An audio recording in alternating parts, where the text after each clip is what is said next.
Okay, here's the finished product of the candle that I made. Can you hear the crackle? That was a flea market find, the little wooden bowl in Ozark down by what used to be the co-op. It's a flea market that's by the train tracks. And yeah, so I had a wood wick that I had ordered a long time ago or bought somewhere, cut it in half, made 2 candles out of it. So now we've got the candle making, skillet meals, butter churning, jewelry making. I don't really have the stained glass or anything. I don't have much knowledge of the kiln. My mom's a very busy person, but eventually I'm hoping that she'll teach me, and she probably wished that I had shown interest all of these years before, but I just didn't, which is a shame. But I'm ready and willing now. And also, what else? Let's see. I used to do the body butter bars, tinctures, not so much. I don't know how to do that, but you know, I love the idea of that. And I recently have a friend who, I don't know, maybe I just put that out there. Someone sees me and they're like, let's talk about the early 1900s, but who told me that he was interested in forging. And I said, hey, my dad's father was a blacksmith. I never met him. He was born in 1896, which is, that's crazy to me because that means on my graduation year, he would have been 100 years old.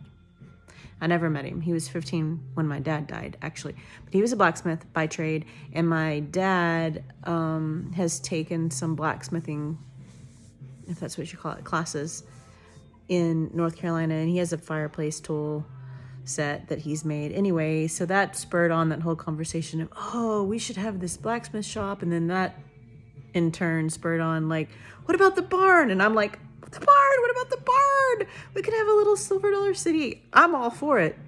You may think I'm kidding. I'm not. So Dad, if you're watching this. Anyway, so just the thought, I don't know, there's lots of cool thoughts. To have a space where you can do all these cool trades of the past, all those things I mentioned, skillet mills, not quite Silver Dollar City, because Silver Dollar City it's awesome, but you know, there are magic shows that teach salvation in the inn and everybody's wearing like a pledge allegiance to your pants outfits in America everywhere.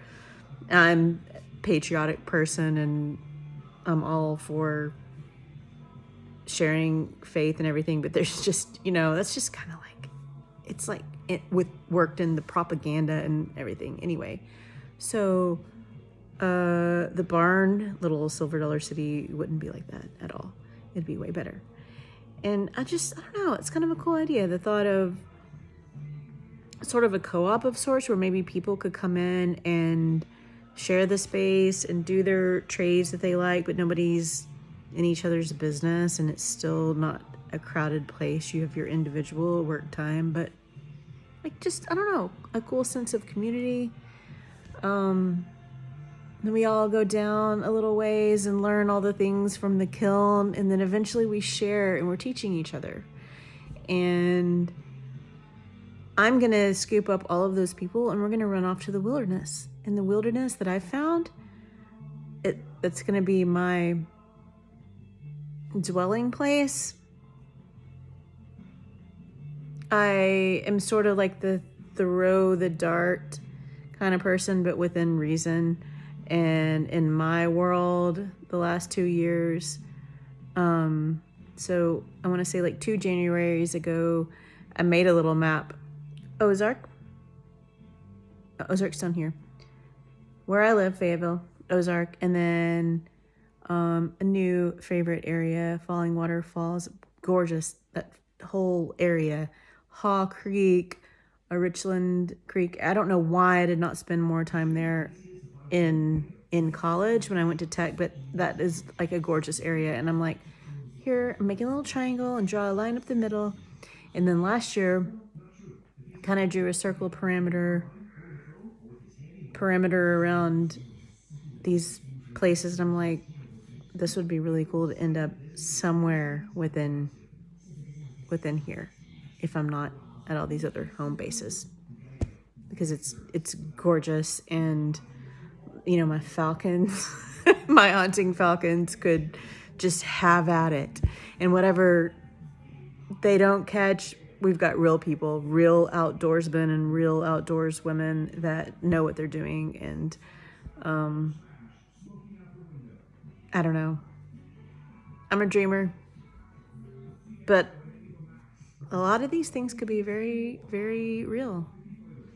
And since the blacksmith's wife is a physician, I'm thinking we're onto something here. We're all coming with.